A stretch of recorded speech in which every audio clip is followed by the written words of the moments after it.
Enemies ahead, yeah?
Sure. What do you need? Yeah? Yeah?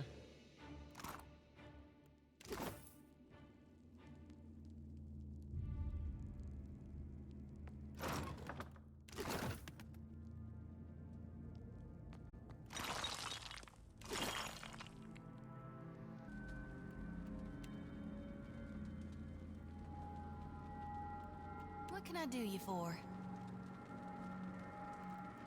Hey.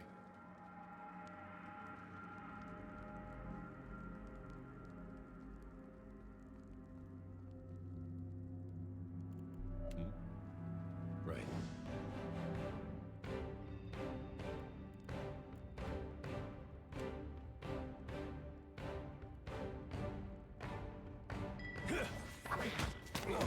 No rush. But if you have any antidotes handy, I'd be much obliged.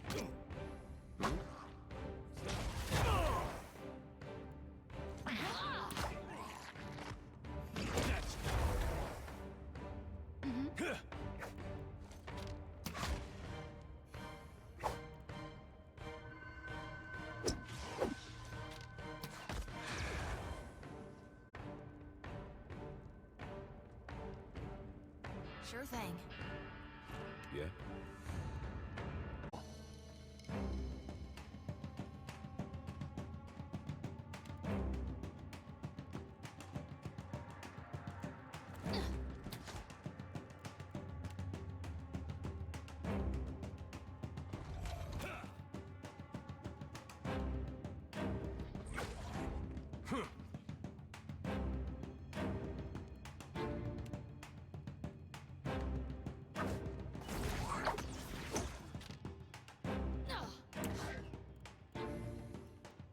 Take them down.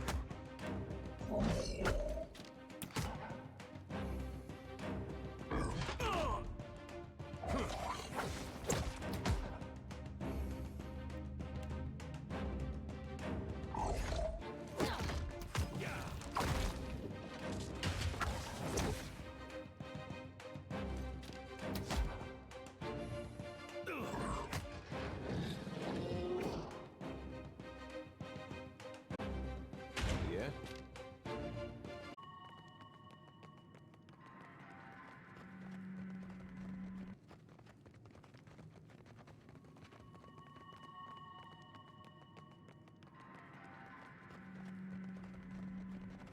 Enemies ahead.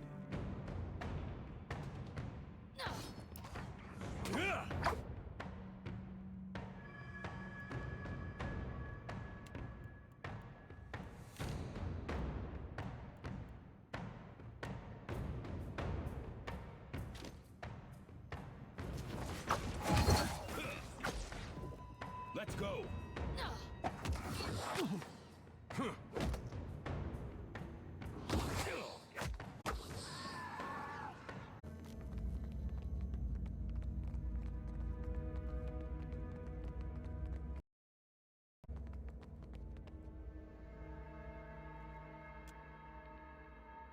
think that's the guy we're looking for? Sure.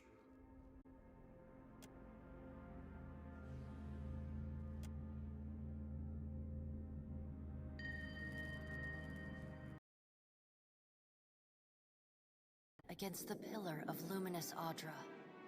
A dim, warm light emanates from the surface, but it feels cool to the touch. Pinpricks dance along your fingers, uncomfortable, but not painful. A woman's voice, scratchy, distant, and halting, echoes in your mind. Find your soul in him. You concentrate, peering into the Audra's energy as you would peer into a soul. Its inner light is blinding, but as you become accustomed to it, you perceive the core of the Audra itself, a churning mass of millions of soul fragments. With a jolt, the energy reaches out to you. The Anguithan ruin fragments around you, breaking into incoherent shapes and dissolving to dust, falling into an infinite well of dark gray vapor. Even the ground itself disintegrates into nothingness. All that remains is the murky expanse of the in-between. The Audra Pillar, and a skein of golden threads rooted in the pillar that extend far off into the distance. You focus on the threads. You catch glimpses of memories, your memories, mingled among the memories of thousands of other captive souls. The filaments begin to cohere, rapidly twining into a golden cord. With a muffled crack, the cord ripples outward in a violent wave toward the endless distance. The cord undulates over a space so vast that you lose sight of the wave before it finds its end. Then, a heavy creaking, like the sound of mountains shearing under their own weight, washes through the dull gloom of the in-between. A violent force yanks you along the cord at an incredible speed. The murk of the in-between warps erratically, as though you are observing it through an ill-ground lens. Just as quickly as you were pulled forward, you stop, suspended below a massive figure of ancient carved Audra. Like all Audra, it glimmers with energy, but the souls and memories within it are not flowing down. They churn in a vortex that burns at the heart of the statue's mass in some invisible engine. It is Aethys. The great golden cord terminates in his back, sending pulses of energy throughout his limbs as they move. He walks in long, slow strides toward a brilliant pillar of Audra far in the distance. It shines from within the teeming throng of souls. Dozens of eyes look out to you. Through the cord, their collective anguish and despair push at the edge of your mind. Help us! Please! Help us! Their voices echo in your mind. Somewhere within their ranks, you can feel the presence of your own soul, slumbering deeper in the gyre. You attempt to evade the lost souls and find yourself within Aethys. But the incredible power flowing through the god's body repulses you. Not even your Watcher powers can penetrate the massive tides of energy crashing through him. The souls sense your presence and continue to desperately cry out to you. Aethys' stride slows and stops.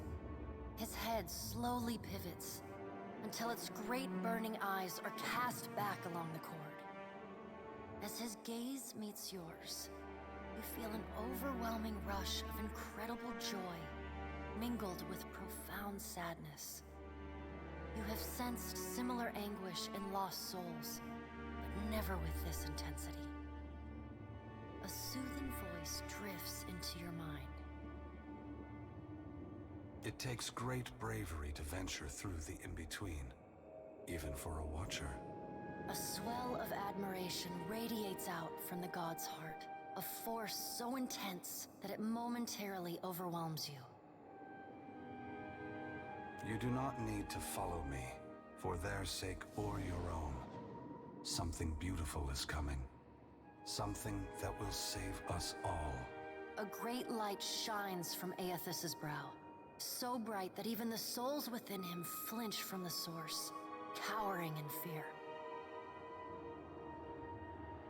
Through the glare, you see Aethys's massive arm reach up to grasp the golden cord.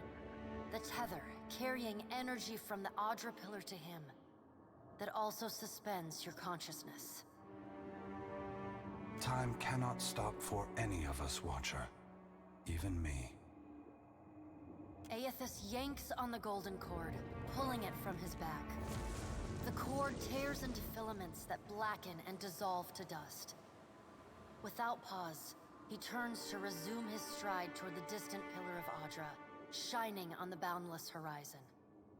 You hear the souls within him cry out for just a moment, before your consciousness is snapped away from them.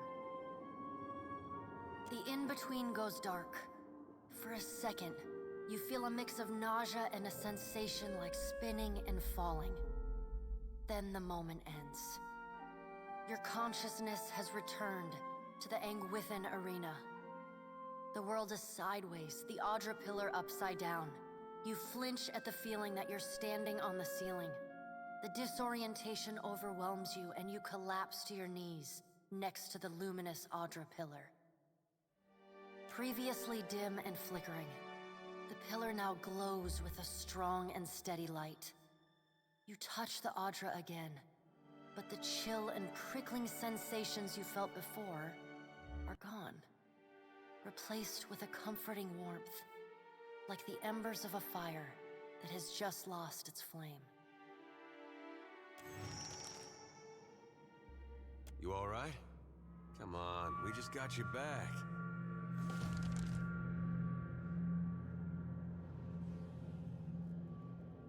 I heard you say that before. Had something to do with a 2,000-year-old lunatic talking to you in your dreams. All right, so what happened?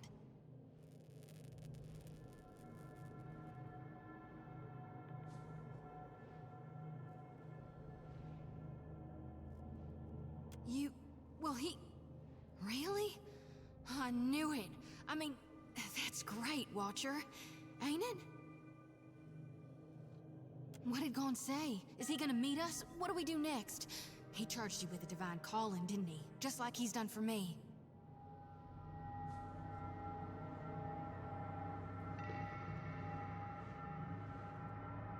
I wonder if he said the same thing to people in Rayed Saris 20 years ago.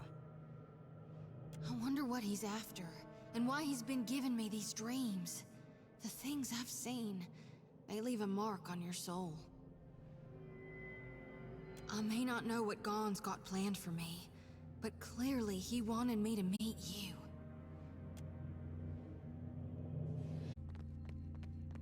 You must gather your party.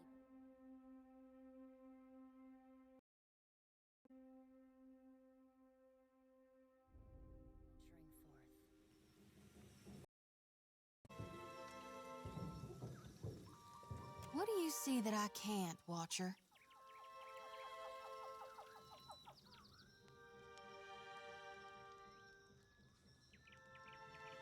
It's up to the gods to look after him now. You did good, Watcher.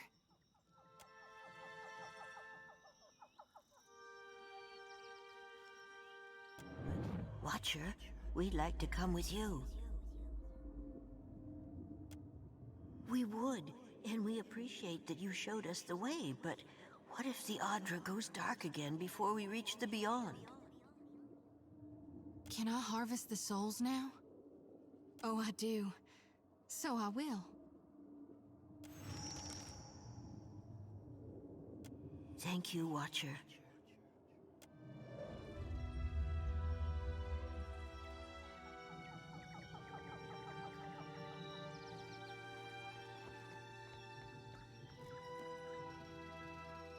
You went into the ruins.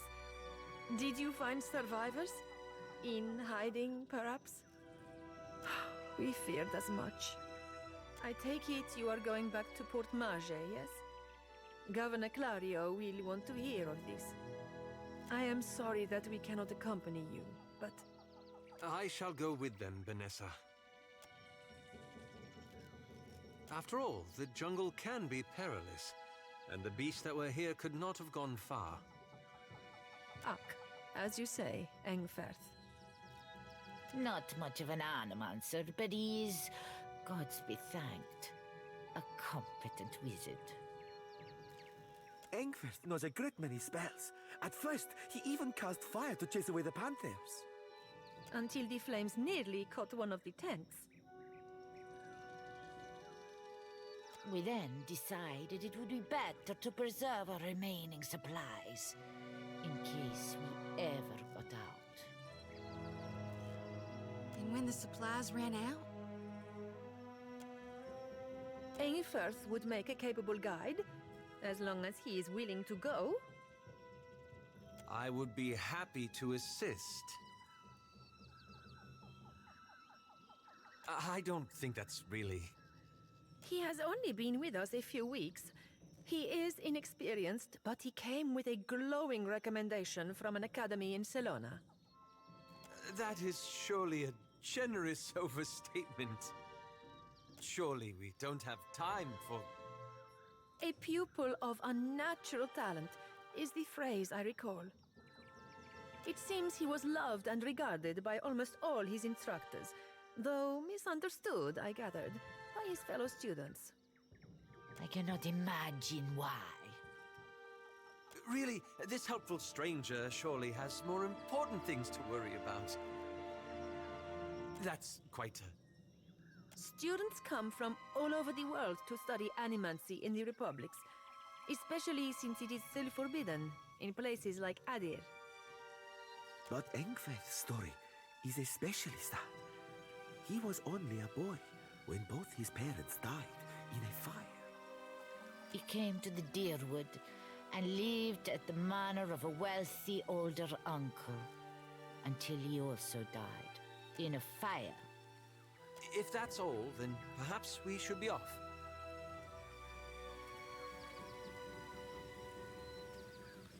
Difference. Surely I would also change my name if... Wait, you know him?